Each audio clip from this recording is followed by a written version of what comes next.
continents, halfway around the world, and they're back. Yeah, they started out, you may have caught it in the Daily News over the weekend, a couple that were here as exchange students back in the 80s. They've come back to a place that's very dear to them, so we'll catch up with them, see what's different and how they re-met. Right after Nico and Vince, it's Kent and Dana at More FM. Oh. So yeah. Yeah, now the weather's been rubbish, eh? Well, yeah. Yesterday was nice, isn't it? Rubbish. But yesterday was... Yesterday afternoon from about 3:30. Oh, yeah, no, that was gorgeous. That was awesome. Yeah, oh my God. That was wicked. You know, making sure I get a little vitamin D. Yeah, I know. You know, that sort of thing. But then you're not prepared for it, eh? Well, actually, I had been watching all along and all these weather applications, etc., thinking I'm going to have to be prepared for cold and wet and warm and muggy. Yeah, it was really. That's all right. So did you guys just lose touch when you went back to your own respective countries? And, All right, yes. so she doesn't buy the story, but this is the story, okay? Now, I'm an average young man, and average young men like young women, I think, and that's just a fact. And she's a pretty thing. It's true. But she shows me this picture of her and her father at her debutante ball, the quinceañera, okay, 15 years when you come out, and she's drop dead gorgeous like a princess. Aww. And I'm this fella. I'm one of the poorer students of the Rotary Exchange students. You know, when people are out buying souvenirs and stuff, I'm sitting there thinking, okay, I might get a sticker or something like that. You know what I mean? And so honestly, I felt like she was out of my league, but also. I didn't have a job. I didn't have anything. I didn't have, so we went our separate ways, and she kept in touch, is what she did, ultimately emailing me at one point. But when I went back to the U.S. But then back then it was even nothing. It was just, you had to Yahoo to search. Yeah. Then Facebook, I think we were Facebook friends for... she said Facebook came out. Yeah, essentially. And then it was one of our exchange student friends' birthdays, where she had commented, I had commented, and she had been divorced, and I'm divorced, and I'm thinking, oh, we're in. All right, now it's different. The calculation is different. Now. Exactly. I've got a paycheck. I got paid. I got a paycheck. Well, no, I mean I'm still paying student loans because I had to put myself through school. It's not like that, but still. So are you a doctor? I am. Oh, cool. Yes, yeah. yes. Ah. So. And so. There's so many questions. I know. Let's try to keep it brief though. That's cool. No, that's a good story though. Yeah, it is. But everything he says even goes further. He was very good friends with this Japanese guy. Here, he was an exchange student in Wanganui. Oh, yeah. So the guy went back because of the school system, whatever. 20 seconds and we're on, guys. Yeah. When I went back to Brazil, my parents were hosting a Japanese exchange students. And the parents came, and my mom goes, you have to chaperone them because they don't speak English. Showing the pictures, she goes, Bonchi. She's like, what the heck? It's the same guy. He was engaged to her older sister. Wow. All right, here we go, guys.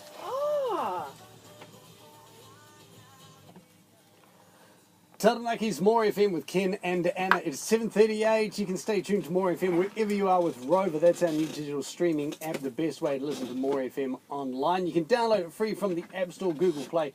Rover, R-O-V-A. I'm a sucker for good love stories, and that's exactly what has been floating around Taranaki, literally, I guess, over the last few days, is a couple, Andrea and James Urbina. Now, they're a married couple now, but if we take you back to 1982, they were both here as Rotary Exchange students, Andrea from Brazil and James from the US. Now they join us in studio because you guys are back. You've been back for a week or so, travelling around the Taranaki and reacquainting yourselves with it. How's it been? Oh gosh, it's just been wonderful. It's like a dream come true.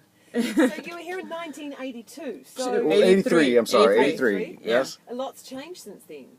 Quite a bit. We got trendy and stuff. Yes. It's quite trendy. I'm actually having my freshly roasted organic fair trade coffee right now. It's just perfect. And then I got my juice. It's really good. Yeah. So you came here as exchange students. Andrea, you actually stayed with the Chong family. Yes. I had 3 families. 4 months.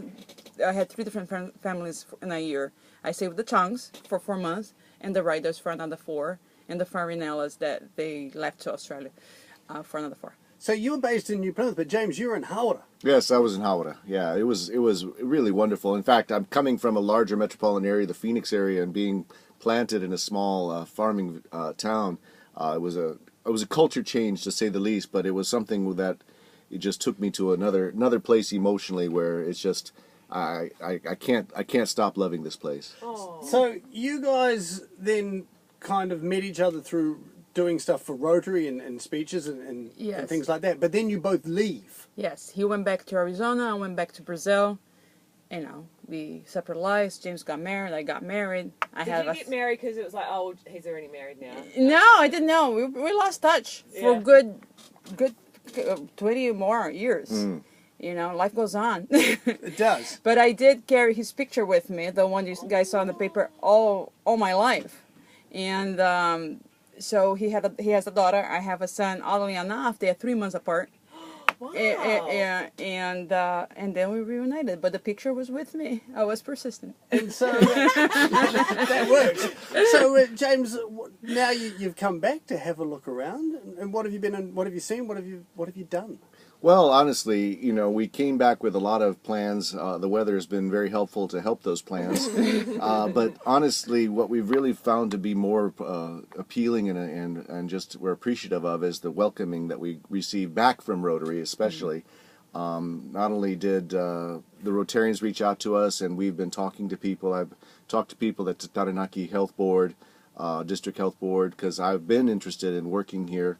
But not only that, just reconnecting with families, reconnecting with people that are local, and feeling truly welcome. That's what we've been focused on. Well, that's what we pride ourselves in Taranaki, is making people feel welcome. And after all these years, welcome back, guys. Thank you. Just stay. Don't worry about going. Wish. All right, so it's been a pleasure to have you here in studio to tell us your story. It's an amazing story. There it is. We'll put a link up to the story that's in the Taranaki Daily News as well, so that you can get the full lowdown on the story. But yeah, I love a good love story, and that's certainly a good one. It is 18 to 8. It's Ken and Dana at Moore. Oh, awesome, guys. Thank you. Thank you. Thank you.